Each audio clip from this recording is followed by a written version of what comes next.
Comment analyser la crise latente, ses conséquences et ses défis sécuritaires? Quels sont les dangers de la confrontation entre le pouvoir et l'opposition autour des affaires judiciaires? L'impact économique de la campagne électorale en permanence au Sénégal? Pour débattre de toutes ces questions, l'Air du Temps reçoit Abdou Khafor Touré, directeur général de la Compagnie Générale Immobilière du Sahel, et René Massiga Diouf, docteur en sciences politiques. L'Air du Temps, c'est ce dimanche 19 mars 2023 de 10h à 11h avec Alassane Samba Diop sur e-Radio, la radio d'ici et d'ailleurs. Bienvenue à e-Radio et à l'Air du Temps. Nous sommes dimanche 19 mars 2023. Il y a 23 ans, le Sénégal avait fait sa première alternance avec Abdoulaye Wade. Beaucoup d'eau a coulé sous les ponts. Aujourd'hui, nous sommes à 11 mois d'une élection présidentielle qui cristallise beaucoup de passion ici au Sénégal. Donc, je vous présente mes invités. C'est le colonel Babacar Diouf, qui est colonel à la retraite spécial de la géopolitique, qui a été au CIETS, a dirigé beaucoup de think tanks sénégalais. Nous sommes aussi avec Abdou Khafor Touré, qui est aussi responsable de GIGS et aussi un homme politique.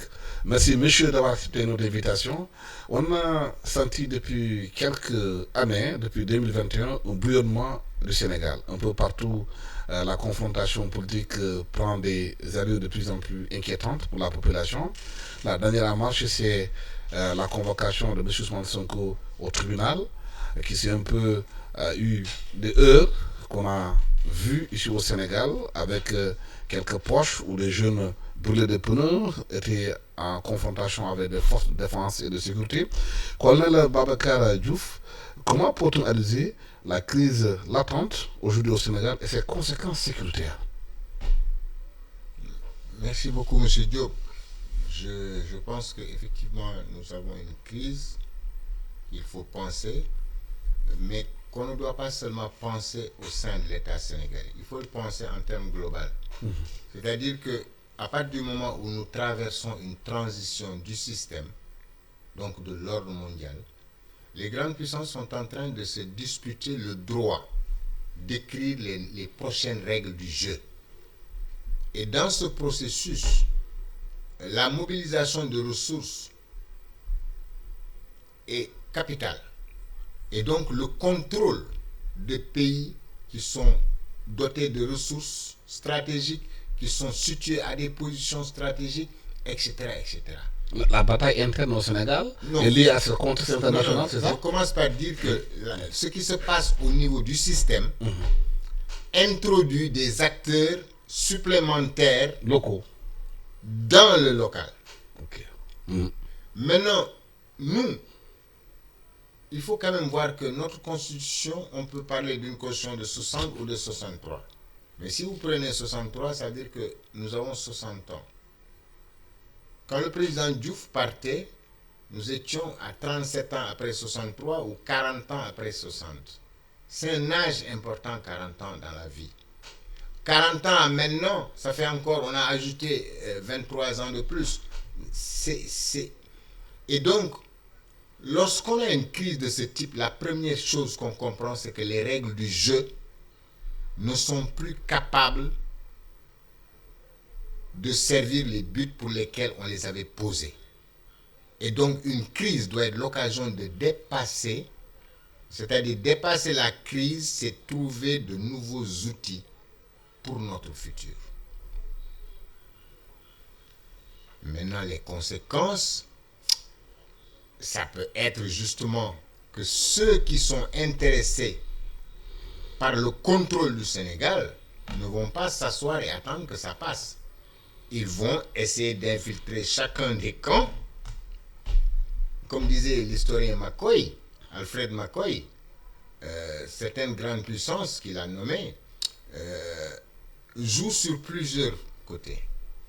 Ils ont des contacts avec l'opposition, ils ont des contacts avec ceux qui sont dans le parti au pouvoir, et ils les gèrent, ils attendent. Quel que soit le gagnant, ils ne perdront pas. Mais s'ils voient que l'un d'entre eux les sert ou les dessert, ils donnent des ressources ou non. Donc vous voyez, nous ne devons pas juste dire que nous avons des problèmes. Non, nous avons des problèmes dans un monde qui potentiellement génèrent des problèmes. Le colonel Diouf a une lecture holistique de la situation en alliant sur le plan international. Mais si on revient au Sénégal de façon locale, pourquoi est-on dans cette situation de crise latente? Khafor Touré. Mais je pense que c'est extrêmement important ce que le colonel dit, parce qu'à terme, il faudra lier tout ce qui se passe au Sénégal. On ne peut pas le délier de ce qui se passe dans le contexte régional, africain et peut-être dans le contexte mondial. Parce que le Sénégal n'est pas un îlot. Mais pour revenir à notre contexte local, moi, aujourd'hui, sur la définition même de la crise, est-ce qu'il y a une crise au Sénégal? Parce qu'il faut qu'on s'accorde sur les concepts. La crise en soi n'est même pas mauvaise si elle n'aboutit pas à l'éclatement. Parce que la crise, elle est porteuse de développement. C'est dans les crises qu'une situation nouvelle se révèle. Il faut souhaiter que cette situation-là soit porteuse d'un avenir meilleur. Mais moi, je conteste la notion de crise. Qu'est-ce qui se passe au Sénégal? Ce qui se passe au Sénégal, si on l'analyse en profondeur aujourd'hui sur la situation politique, il y a des vérités, deux vérités à mon avis. C'est que d'abord, la première, c'est que malgré tout ce qui se passe, le Sénégal est une démocratie majeure. Le Sénégal est un pays où les opinions s'expriment librement. Le Sénégal est un pays où les institutions fonctionnent normalement. Le Sénégal est un pays où l'activité économique se déroule normalement.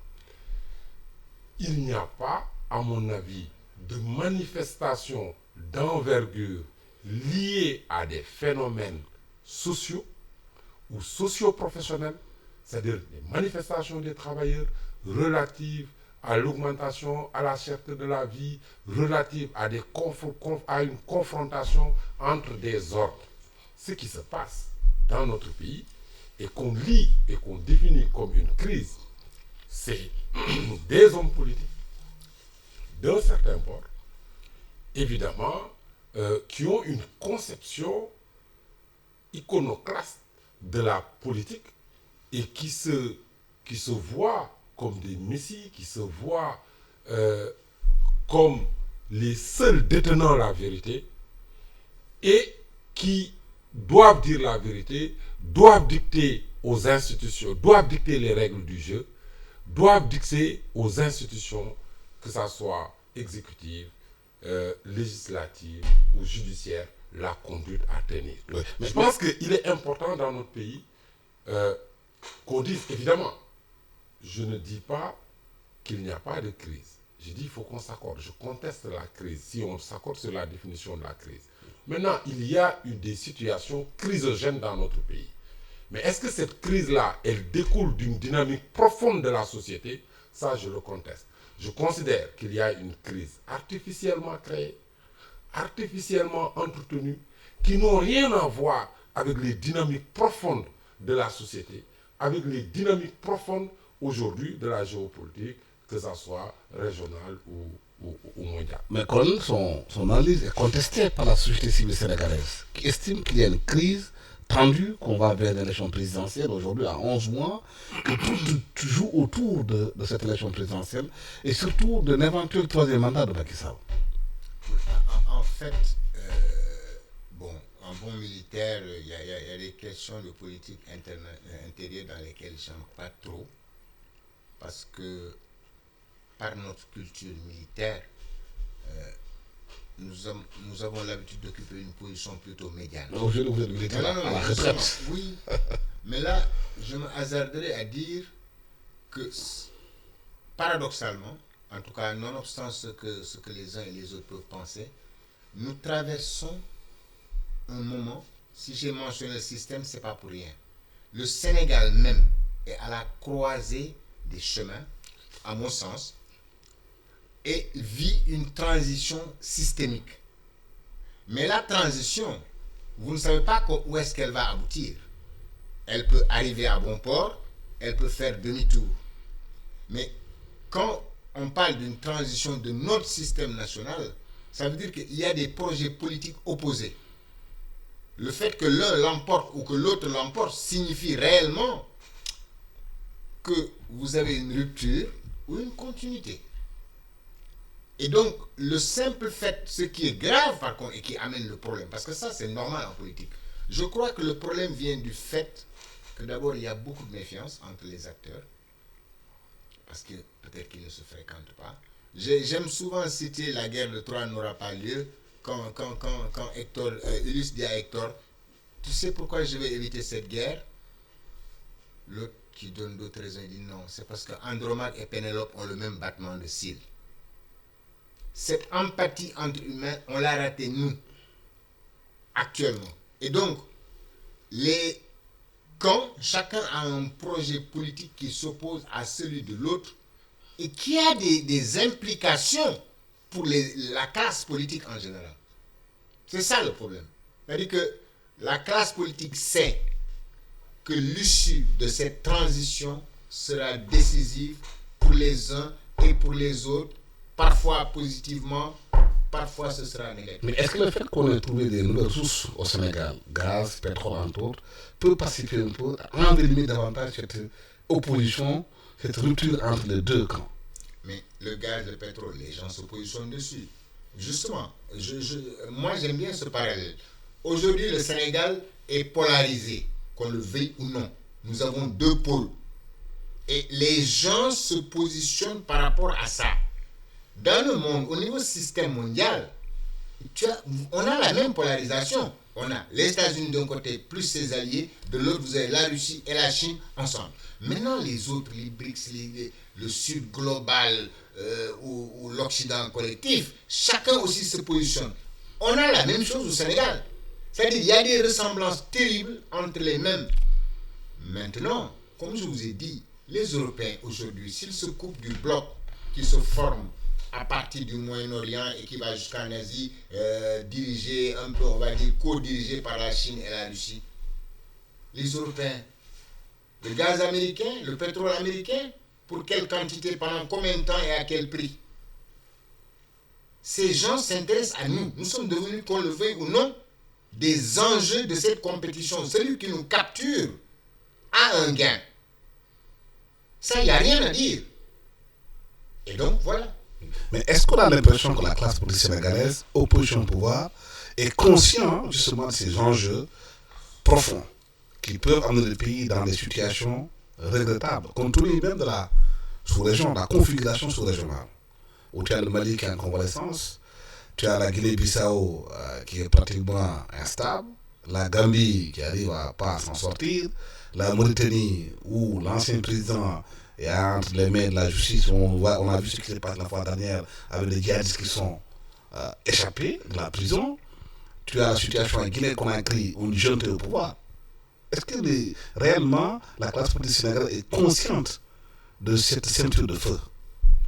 Mais Alassane, si vous êtes un homme politique d'envergure qui portait un projet présidentiel, un projet pour guider un peuple, pour diriger un pays, et que vous n'êtes pas conscient de ces enjeux, du contexte national et du contexte qui est de votre environnement immédiat, vous n'êtes pas à la hauteur. Je pense que il y a... Est-ce que vous qui détenez le pouvoir, par exemple, il n'y a pas une conscience de cette situation de calmer le jeu? Non, mais attendez, avant d'arriver à calmer le jeu, je pense qu'il y a deux choses. Je pense que je parle avec un ancien militaire. Je pense que nous avons l'une des armées les plus respectables en Afrique et l'une des plus professionnelles. Et je pense que notre pays, sur le plan sécuritaire, même s'il y a des menaces, et s'il y a une instabilité dans notre voisinage immédiat, je pense que jusqu'ici, notre pays est très bien tenu sur le plan sécuritaire. Maintenant, est-ce qu'en interne, il peut y avoir des situations qui fragilisent ou qui détruisent cet équilibre-là? Je pense qu'il dépend. Il y est de la volonté des acteurs, de l'action au quotidien des acteurs politiques et des acteurs politiques d'envergure, de maintenir l'équilibre, la stabilité sociale et politique qui a prévalu dans ce pays depuis les indépendances. Je pense que nous avons aujourd'hui, qu'on le veuille ou pas, un modèle démocratique, un modèle politique, un modèle économique, un modèle social qui a assuré la stabilité du pays depuis 63 ans. Et aujourd'hui, l'enjeu, au-delà des luttes de pouvoir, au-delà des luttes de positionnement, au-delà des ambitions personnelles, c'est de préserver ce modèle sénégalais dans cet écosystème sous-régional et régional. Et c'est ça, aujourd'hui, du point de vue de l'histoire, la responsabilité des acteurs politiques. Quand vous avez un projet, vous ne pouvez pas construire un pays sur des ruines. La conquête du pouvoir ou la conservation du pouvoir doit se faire sur la base de règles établies. Qu'est-ce qui se passe au Sénégal? En réalité, au Sénégal, il n'y a même pas de confrontation entre deux projets. Vous avez un projet qui gouverne le Sénégal. Qu'on soit d'accord sur ce qui est en train d'être fait, qu'on soit d'accord sur l'actif, qu'on soit d'accord sur le passif, sur chaque projet, en cours, en exécution, il y a un actif et un passif. Mais l'actif, je pense que tout le monde est d'accord. Est-ce qu'aujourd'hui, le sujet de confrontation politique porte sur des projets alternatifs de développement du Sénégal? Non. Le sujet, la confrontation entre l'opposition et le pouvoir ne porte pas sur une alternative du PSE, une alternative de la politique économique, sociale qui est menée. La confrontation porte essentiellement, depuis une dizaine d'années, sur des questions électorales ou électoralistes, sur des sujets purement politiciens. Quel est aujourd'hui, est-ce que sur le plan judiciaire, un citoyen ou un opposant, fut-il un opposant d'envergure ou le principal opposant du pays, qui a des problèmes judiciaires, est-ce que cela, on doit le transformer en un problème politique pour en faire un sujet de cristallisation qui amène une instabilité dans le pays, qui amène une violence inouïe, non constatée? Un pays qui est en construction n'a pas besoin de cela, parce que dans une démocratie, et une démocratie majeure, il doit y avoir des espaces pour discuter. Je pense que et les espaces pour discuter dans une démocratie, il faut qu'on s'entende sur ça. Aujourd'hui, il y a, je pense, dans ce pays, une faillite des intellectuels, une faillite du discours politique, du discours de façon générale, pour dire la vérité. Il y a, dans une démocratie, c'est normal que les factions s'opposent. C'est normal que les factions partisanes aient des positions. Mais il doit y avoir une société civile neutre, capable de dire la vérité, mais non pas de prendre position. Et aujourd'hui, qu'est-ce qui se passe dans notre pays? Moi, je n'entends pas, et à 11 mois d'une élection présidentielle, j'aurais aimé entendre un projet politique alternatif. J'aurais aimé entendre aujourd'hui des propositions par rapport à la situation, ce qui se passe aux enjeux. Vous n'entendrez jamais un homme politique au Sénégal aujourd'hui décliner une vision politique, une vision stratégique, une vision de développement du Sénégal par rapport à tout ce qui se passe dans le monde, par rapport à ce qui se passe en Afrique, par rapport à ce qui se passe ailleurs dans le monde. Ce qu'on entend, et il faut, je pense, le niveau de notre développement, de nos avancées, aujourd'hui, on ne doit plus être sur des sujets de contestation politique, de contestation électorale, mais on doit être sur des sujets de développement. Et ce n'est pas le cas. Parce que si on parle de crise, c'est un citoyen. Aujourd'hui, qu'est-ce qui se passe? On parle de crise, qu'est-ce qui se passe? Un citoyen qui a un problème avec la justice. Mais il y a dans un pays de droit, c'est le droit et c'est l'état de droit. Et c'est à l'état de garantir l'état de droit. Mais le droit, nous sommes tous égaux. Nous sommes tous égaux. Si un citoyen porte plainte, la vérité est la vérité la plus simple. C'est qu'on ne peut pas arbitrer ça dans l'opinion publique, on ne peut pas arbitrer ça dans la rue. C'est le temple de Thémis qui peut départager deux citoyens.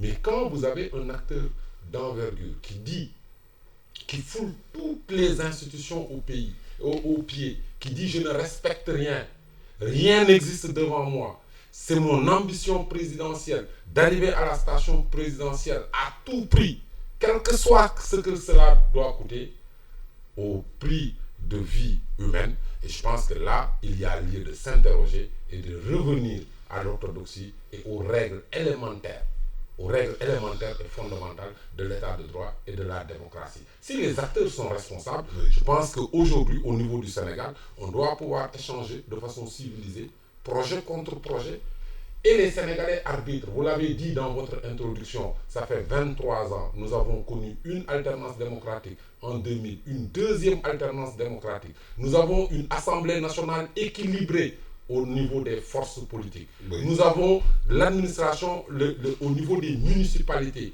Les grandes municipalités de ce pays sont dirigées par l'opposition. En démocratie, le seul arbitre et l'arbitre final, c'est le peuple sénégalais. Donc nous devons revenir à ces fondamentaux-là, de présenter un projet aux Sénégalais, et les Sénégalais adhéreront au projet qu'ils pensent être le meilleur pour le Sénégal, et le Sénégal continuera. Mais on ne peut pas régler les contradictions dans la rue. Oui, colonel, 23 ans après la première alternance, si on en arrive aujourd'hui au Sénégal à reprendre pratiquement les mêmes problèmes qu'on a vécu depuis 2000, depuis Abdou Diouf jusqu'à aujourd'hui, est-ce qu'il n'y a pas une faillite de la classe politique sénégalaise, surtout cette dirigeante qui a la responsabilité de la gestion du pays? En fait, vous savez, je crois que tout à l'heure, il parlait de projet alternatif. Sur quoi repose finalement aujourd'hui ce pôle qui se constitue autour de la Chine et de la Russie?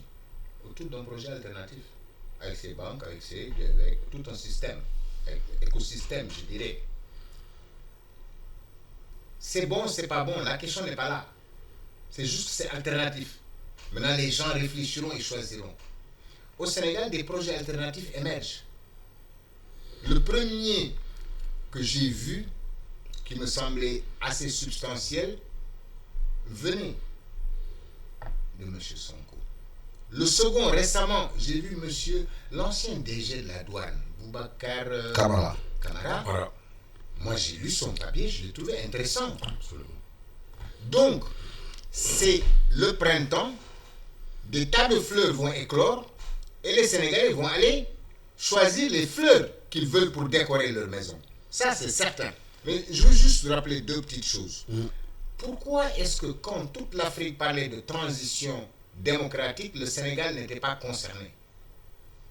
C'est parce que Senghor a eu la patience de rentrer dans la démocratie, dans le multipartisme limité. Le président Diouf a fait le saut complémentaire. Donc, notre réputation et la valeur de notre système vient d'une certaine façon d'anticiper sur les besoins, sur les attentes. Deuxièmement, la juridisation du politique ou la politisation de la justice. Ça, c'est donc, si vous regardez les États-Unis, quand vous avez des problèmes entre les partis, entre l'exécutif et le Congrès, qu'est-ce qui les empêche d'aller à la Cour suprême? Vous n'avez jamais vu ça. Vous savez pourquoi? La Cour suprême vous lie par des trucs rigides, alors que la politique, par essence, c'est la flexibilité pour épouser des attentes. Et donc, pour moi, en tout cas, les difficultés que le Sénégal traverse, pour moi, sortent déjà les éléments constitutifs de tout projet politique qu'on proposera aux prochaines élections. 1. L'exécutif. 2. Le législatif. 3. La justice. 4. Les corps de contrôle. Vous voyez, il y a plein de choses, je pense, très modestement, qu'il va falloir réarticuler. Ici, un peu plus d'indépendance, etc., mais aussi de contrôle. Les anglo-saxons disent « Who's watching the watchdog ?» Nous, souvent, nous disons tout de suite « Oui, il faut mettre un organe pour faire ça, oui. » Mais cet organe, une fois que vous l'avez créé, vous lui donnez du pouvoir. Et ce pouvoir-là, il faut arriver à le contrôler par ailleurs. Et c'est pour ça que l'équilibre des pouvoirs est essentiel. La démocratie, qu'on l'ait inventée ou qu'on ne l'ait pas inventée, ce qui se passe, c'est que nous avons été socialisés au point de trouver que c'est le système démocratique qu'il nous faut. Que dans notre histoire que l'Occident nous a caché, nous retrouvons des traces de cette démocratie. Et j'aime à dire... Mais tantôt, vous disiez qu'aux États-Unis, c'est rare qu'on aille à la Cour suprême pour régler des problèmes politiques. Oui. Il y a une intelligence dans la gestion des problèmes politiques. Oui. Est-ce que cette intelligence stratégique, on la trouve dans la classe politique sénégalaise aujourd'hui? Mais justement, au départ, qu'est-ce que je vous ai dit? Pourquoi Ulysse dit à Hector, Andromaque et Pénélope ont le même battement de cils? Ça veut dire quoi? Ça veut dire que je veux éviter cette guerre parce que votre épouse et mon épouse ont le même battement de cils. Ça veut dire quoi? Ça veut dire que la manière dont je pense que ça vous remue, ce que vous ressentez, c'est ce que je ressens. Parce que nous ressentons la même chose, nous sommes quelque part des frères. Cette guerre, nous devons l'éviter. Est-ce qu'elle aura lieu ou pas? Ça, c'est un autre problème.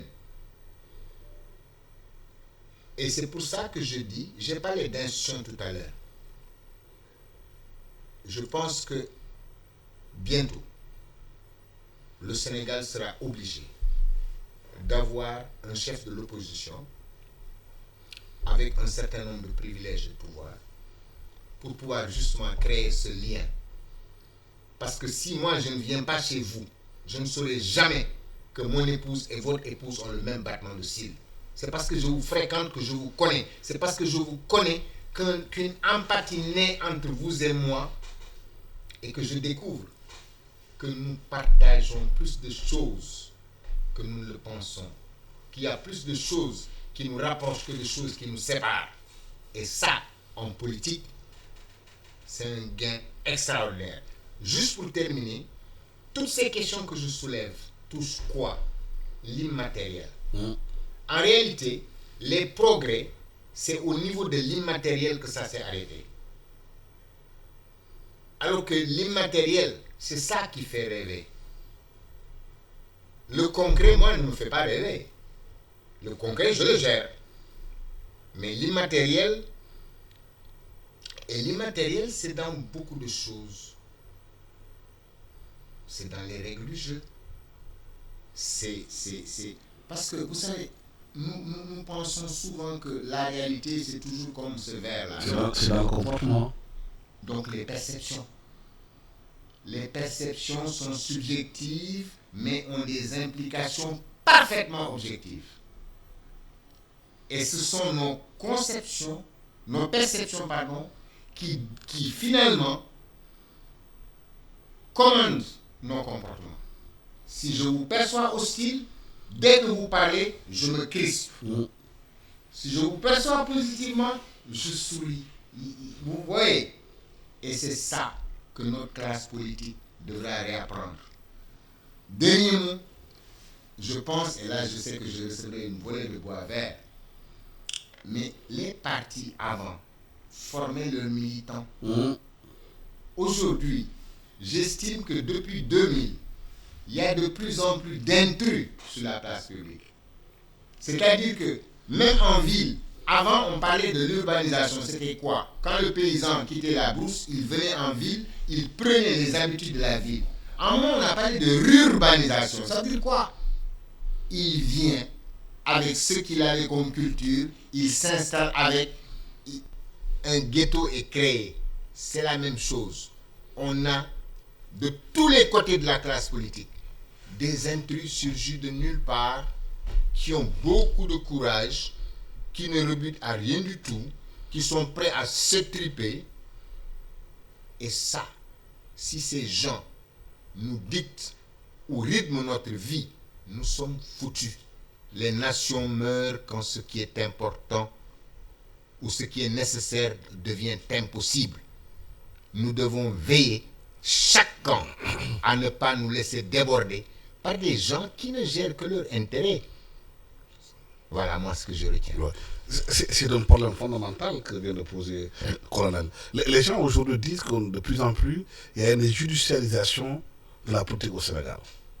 Systématiquement, c'est le tribunal, c'est les gestions, alors que les dialogues qui ont été mis en place, au fond, se sont révélés inutiles. Alors moi, ça ne servait à rien. Le collègue, il a évoqué deux concepts, la judiciarisation de la politique ou la politisation du judiciaire. Moi, je préfère la politisation du judiciaire. Pourquoi? Parce que, vous savez, nous ne sommes pas un pays à part. Et nous avons la particularité, dans notre pays, de parler de la justice et des problèmes de la justice que lorsque un homme politique d'opposition est confronté à la justice. Chaque jour, il y a combien de décisions de justice qui sont rendues sur toute l'étendue du territoire sénégalais? Combien de décisions de justice? Mais beaucoup dénoncent ce qu'ils Combien de appellent, décisions ce qu'ils de appellent justice? deux poids, deux mesures. Alors, Quand si c'est quelqu'un du non, pouvoir qui non. fait certaines choses et il a tendance à être couvert, cette personne-là. Non, c'est une perception. La réalité elle est là. Une perception Oui, mais la erronée. perception est importante. C'est une perception erronée. Aujourd'hui, moi j'essaie d'avoir une analyse objective. Moi, je pose des constats que le Sénégal est fait. Il y a combien d'hommes politiques du pouvoir en prison actuellement? Il y a combien d'hommes politiques du pouvoir qui sont passés en prison ces dernières années? Nous avons eu pour la première fois, ou peut-être ça c'est pas, je ne pense pas, Pas dans l'histoire beaucoup, du hein. pays, vous avez eu 2 députés de la majorité qui ont séjourné en prison, et même 3 sur la législature précédente. Vous avez aujourd'hui des hommes politiques du pouvoir en prison actuellement à l'heure où nous parlons. On n'en parle pas. On n'en parle pas. Ça n'intéresse personne. Vous allez à la poste. Il y a combien de hauts cadres dirigeants qui sont présentement en prison? Vous avez combien de fonctionnaires du Trésor qui sont aujourd'hui en prison? On n'en parle pas. Ça n'intéresse pas les gens. Vous savez, la sanction, même dans la gouvernance des affaires publiques, ce n'est pas simplement une sanction pénale. Elle peut être administrative, elle peut être pécuniaire. Il y a combien de fonctionnaires qui sont sanctionnés aujourd'hui par les fautes? Je ne dis pas qu'il y a suffisamment de sanctions ou qu'il ne faut pas aller plus loin. Mais vous savez, quand un homme politique de l'opposition est confronté à une décision de justice, et en l'espèce, ici on parle de quoi? D'un citoyen qui a porté plainte contre un autre pour diffamation. En quoi la responsabilité de l'État est mêlée à cela, à une personne qui a fait des affirmations en disant « je détiens un rapport, j'attends le procès, je suis pressé d'aller au procès pour présenter ce rapport-là » et qui est dans du dilatoire. Ça, c'est des faits et il faut le constater. Quand 2 citoyens ont des problèmes, quelqu'un qui se déplace chez lui, qui va dans un lieu où après il y a des accusations, mais il n'y a que l'institution judiciaire pour trancher cela. Ce débat-là ne peut pas être plaidé dans la rue. Ce débat-là ne peut pas cristalliser la vie politique, économique et sociale. Donc ça, c'est un élément. L'autre élément, je pense, qui est extrêmement important, il faut qu'on revienne à l'orthodoxie. Moi, je suis d'accord qu'aujourd'hui, le problème fondamental qu'on a dans notre pays, c'est que qui prend la parole, qui parle dans notre pays, Nous sommes aujourd'hui, et il faut le dire, nous sommes dans un pays où ceux qui savent ne parlent plus. Ceux qui prennent la parole, il faut être un insulteur, il faut savoir diffamer, calomnier pour prendre la parole et pour faire le buzz. Il y a ça semble être un phénomène mondial, ça. Les réseaux sociaux sont là, vous allez aux États-Unis, un Trump est venu aux États-Unis, les réseaux sociaux sont là. Les gens les utilisent, ils parlent, s'ils ne parlent pas sur les médias classiques, il y a des médias nouveaux comme les réseaux sociaux, où chacun dit ce qu'il pense. C'est l'évolution du monde et c'est l'évolution normale du monde. Donc c'est pas nouveau. Mais je pense, dans les réseaux sociaux, sur la fonction première et dans l'évolution, dans l'utilisation dans notre pays, il y a quand même de graves dérives. C'est mondial, ça. Même si c'est mondial, de graves dérives. Et qu'il faut normer. Il y a une nécessité de normer cela. Mais la meilleure façon de normer cela, c'est dans l'éducation citoyenne. Dans l'éducation citoyenne. Alassane, nous sommes dans un pays, si nous voulons être compétitifs demain, il faut garder notre modèle éducatif. Il faut sauver notre modèle éducatif. Moi, je parle des problèmes de fond dans notre pays.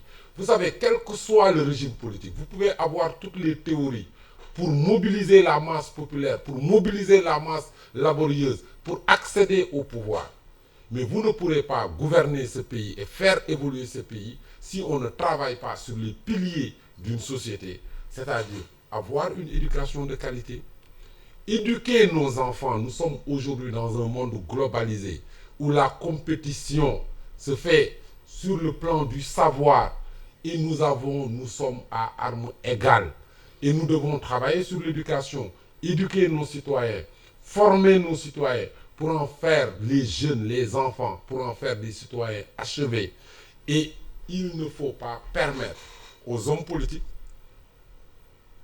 qui croient qu'il faut créer le désordre, mais créer le désordre pour accéder au pouvoir. Oui. Quand vous accédez au pouvoir par le désordre, Colonel, vous ne pourrez pas gouverner un pays convenablement. Mais Et le colonel l'a dit tout à l'heure, dans l'histoire du Sénégal, les pères fondateurs ont été visionnaires, équilibrés dans la gouvernance. Moi, je me rappelle aujourd'hui, le président Abdoulaye Wade, je pense, est un monument à part Mandela. Vous savez, le Sénégal a traversé des crises dans les années 80. Mais vous avez entendu le président Wade en 88. Je pense qu'après 68, c'est la crise la plus grave que le Sénégal ait connue. Mais le président Wade, en ces moments de crise, a dit « Je ne marcherai jamais sur des cadavres pour accéder au palais. Si tel doit être, je n'accéderai pas au palais. » Colonel, il a posé d'accord. Il a posé là une question fondamentale. C'est celle de l'éducation aujourd'hui. La responsable de l'État est engagée dans l'éducation des Sénégalais. Le service civique national est pratiquement mort, de sa belle mort. On ne s'occupe pas des jeunes qui sont dans la rue à Dakar et on s'étonne que ces jeunes-là puissent casser des bus, sortir dans la rue, parce qu'il n'y a pas de perspective pour eux. Et la responsable de l'État est engagée, colonel. Mais attendez, attention, je pense que oui, l'éducation c'est évidemment un pilier essentiel. Mais quelle éducation? Bien sûr. C'est-à-dire que c'est comme l'armée. L'armée qu'on formait en 1840, ce n'est pas l'armée d'aujourd'hui. C'est clair. Donc l'éducation doit en même temps conserver certains éléments et changer certains éléments pour pouvoir être adapté au siècle. Et donc quand on a de nouveaux moyens, il faut trouver de nouvelles manières de gérer ces moyens. Le service civique n'est pas mort, hein. Il existe. C'est qu'il n'a pas assez de moyens. C'est pourquoi il est mort. Malheureusement. Et donc, il a un problème. Mais je voudrais juste expliquer quand même ma position à M. Touré. Quand je parle de judiciarisation et tout, la question fondamentale que je pose est la suivante. Je vais vous donner un exemple en disant, pourquoi est-ce que les gens du Congrès et l'exécutif, quand ils ont des problèmes, ils ne vont pas à la Cour suprême? Parce qu'une fois que la Cour suprême a posé un arrêt, ça devient comme la Constitution. Ça limite. Et parfois, pour s'entendre, quand on fait la paix des braves, quand on arrive à un consensus qui tient compte des intérêts supérieurs de la nation, on n'est pas forcément dans un cadre juridique posé.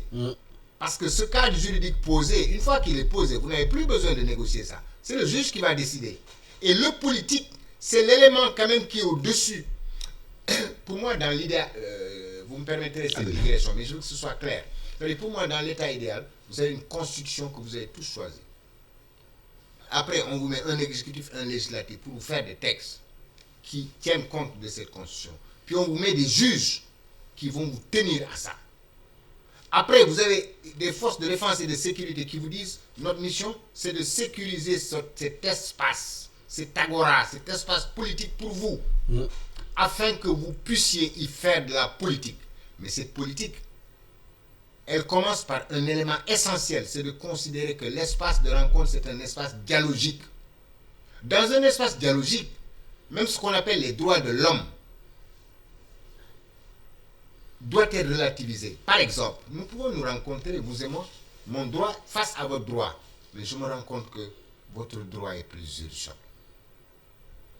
Je renonce temporairement à mon droit. Ce n'est pas définitif. Quand on se rencontrera à nouveau pour discuter, ce sera le même dialogue. C'est pour ça qu'on parle d'espace dialogique. Mais quand vous fermez les espaces dialogiques, quand vous opposez une vérité à une vérité, j'ai entendu quelqu'un dire une phrase très profonde. Le contraire d'une vérité profonde n'est pas un mensonge éhonté. Ça peut être une vérité tout aussi profonde. Personne n'a le monopole des vérités. Personne. Parce que nul n'est parfait.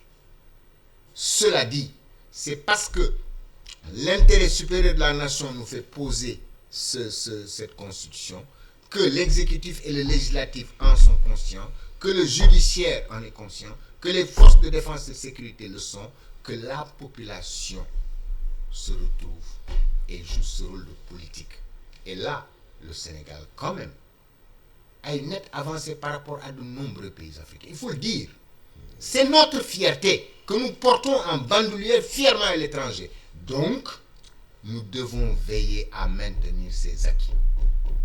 L'histoire du pouce-bourir, là, qu'on a passé de génération en génération, si cette génération-là échoue à faire passer ça à la suivante, c'est comme un avion qui arrive jusqu'à l'aéroport et qui s'écrase. Oui. Quel que soit ce qu'on a fait avant, ça compte pas. Oui. Pendant ce temps, il y a une crise économique parce que les Sénégalais vivent une campagne électorale permanente. Permanente. Le pays ne bouge pas. Le FMI est venu la fois dernière en disant que les chiffres attendus ne sont pas ceux qui sont espérés. Mais, vous savez, ce qui vient d'être dit... Mais réponds à la question. Oui, je réponds à la question. C'est une transition pour... Le temps file. C'est une transition pour venir à la question extrêmement importante. Je pense que ce que le colonel vient d'écrire, une constitution, un état de droit, des institutions qui fonctionnent normalement, c'est la situation dans notre pays. Et donc, c'est ce modèle-là, il faut le préserver. Maintenant, pourquoi il y a une crise? Et que le président a trop de pouvoir au Sénégal. Mais il faut reconnaître aujourd'hui qu'il y a un risque de crise économique, il y a un risque de désinvestissement dans notre pays. Il faut le reconnaître. Et il faut pointer la responsabilité. Il n'est pas normal, dans notre contexte, à l'heure où se situe dans notre pays, que des citoyens sénégalais ne puissent pas vaquer à leurs occupations parce que des individualités ont maille avec la justice. Il n'est pas question que des commerçants voient leur étal dégradé, détruit, parce que des citoyens ont décrété qu'il faut mettre le pays à feu et à sang. Il n'est pas normal pour un fonctionnement, pour des questions aussi banales, que les écoles ferment pendant 2 ou 3 jours, que l'activité soit au ralenti. Si véritablement chacun joue son rôle et dégage et tient une posture qui doit être la sienne, on ne doit pas être dans ces situations-là. Il y a une volonté d'un camp d'instaurer une crise, fut-elle artificielle. Il y a une volonté d'un camp de, par son discours, même le lexique qui est utilisé, le lexique du combat, le lexique du mortal combat, le lexique de la mort, le lexique du ndigel. Il y a une confusion des gens terrible qui fait qu'aujourd'hui, l'objectif final, c'est d'installer la peur dans notre pays, la peur au niveau des acteurs, la peur au niveau des populations, mais la peur au niveau des investisseurs. Mais quelle est la responsabilité, de l'État, des pouvoirs dans tout ça? L'État a la responsabilité de garantir... Non, là, je parle de la situation dans laquelle nous vivons. L'ordre public, de garantir le progrès social, de garantir la société et de garantir le fonctionnement normal du pays. C'est ça la responsabilité de l'État. C'est pourquoi vous entendez la seule réponse de l'État face à cette volonté de trouble, de déstabilisation, de dire nous ferons face, parce que c'est ça la responsabilité. Mais est-ce que c'est seulement la répression qui gère ça? Est-ce qu'à chaque fois qu'il y a des mouvements où les gens ne sont pas contents, manifestent, c'est la répression la réponse?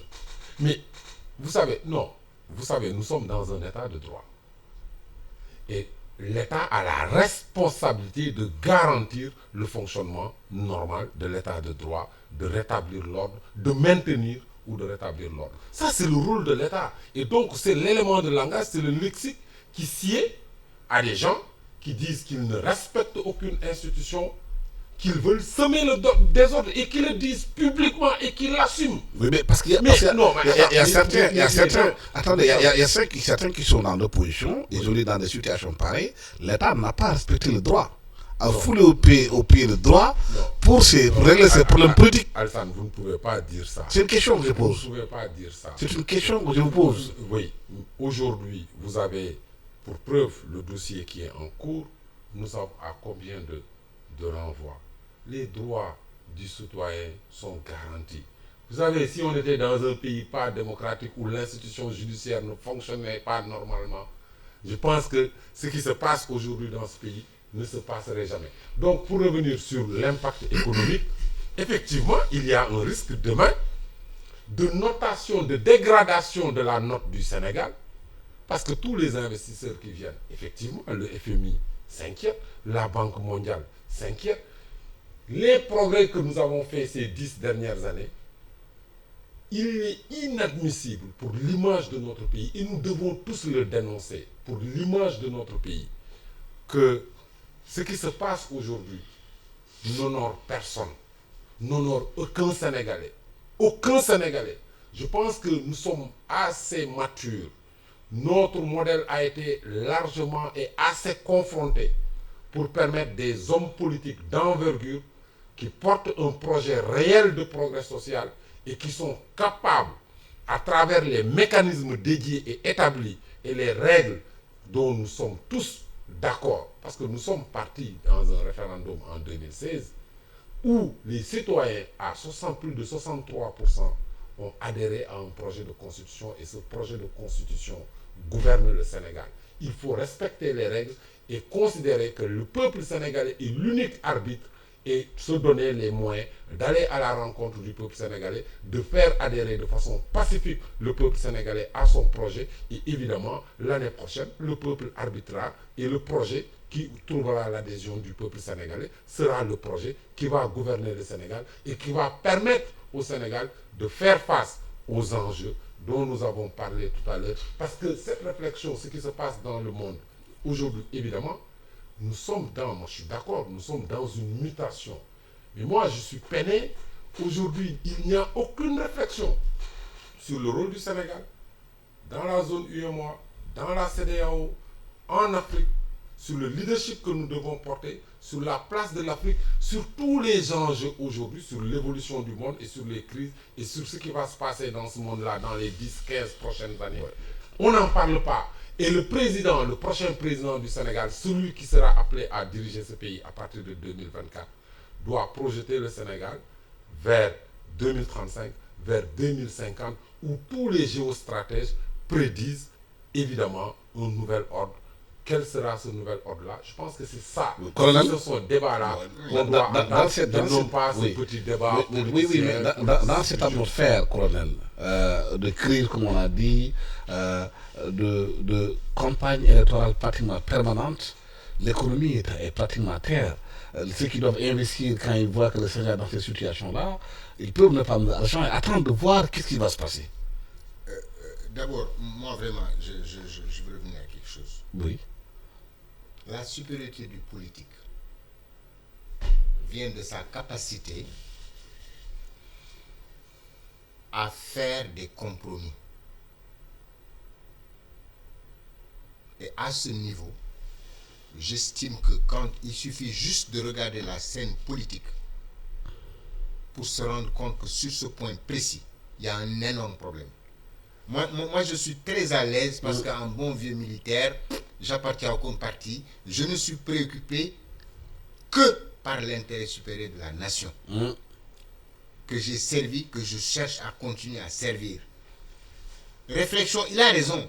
Moi, je suis de ceux qui... Je me suis même adressé à certaines personnes, officiers, pour leur dire, oui, mais on devrait profiter du mandat du président Sall au niveau de l'UA pour porter certaines réflexions sur justement cette transition systémique. Où est-ce qu'on va se poser? Il y a des opportunités, il y a des risques. Qu'est-ce qu'on va faire? Qu'on en parle. Je suis de ceux qui, sans être un expert en économie, parlent depuis 2014-2015 d'une tendance qui va venir pour la dédollarisation de l'économie mondiale. J'en ai parlé à des personnes. Je me souviens même, quelqu'un m'a dit, ah ça, il y a des gens parfaitement compétents qui s'en occupent. Bon, oui, c'est vrai, je ne suis pas compétent. Mais vous savez, les chercheurs sont les seuls qui sont autorisés à musarder dans des impasses. Mais quand vous êtes dans une impasse, vous pouvez en tirer quelque chose. Peut-être que ce que j'ai dit pouvez ne pas être comme, mais si quelqu'un de qualifié y réfléchit, peut-être qu'il peut trouver quelque chose. Ça, c'est un. Deux, quel que soit celui qui a raison, les forces sont obligées de rétablir l'ordre, mais rétablir l'ordre est plus facile quand ce qui trouble cet ordre, les racines, sont trouvées et gérées. Et ça, c'est le dialogue entre les politiques qui le permet. On a vu le président Diouf et le président Wade trouver des points de convergence malgré des divergences par ailleurs. Nous devons le faire en nous rappelant aussi de notre culture. Ça doit être, n'est-ce pas? Mais moi, je me dis, même à mon âge, si je rencontrais le président Wade Moussa Gama, demain, pourquoi? Parce que c'est notre éducation qui nous apprend, quand on est plus jeune, à faire un truc qui permet de ne pas heurter de front quelqu'un qui est plus âgé que vous, et lui aussi fait quelque chose de ce côté. Et donc, vraiment, pour moi,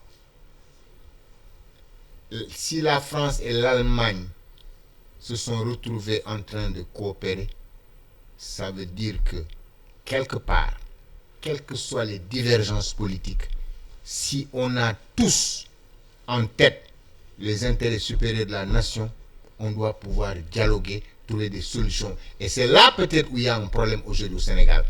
Il y a tellement une polarisation que nous sommes en détresse de trouver des médiateurs crédibles et capables d'amener le dialogue. Voilà, le temps que nous y imparti est terminé. Merci infiniment, colonel à la retraite Babacar Diouf, spécialiste géopolitique. Merci à Khafor Touré. Vous précisez aviateur. Aviateur. Je veux que les autres de l'armée entendent aviateur. Ah bah oui, on est particulier. Aviateur. Voilà, et de Khafor Touré, DG de CIGS. À la technique, Biran Sissé, micro de Sansabo Diop. Excellent dimanche à tous.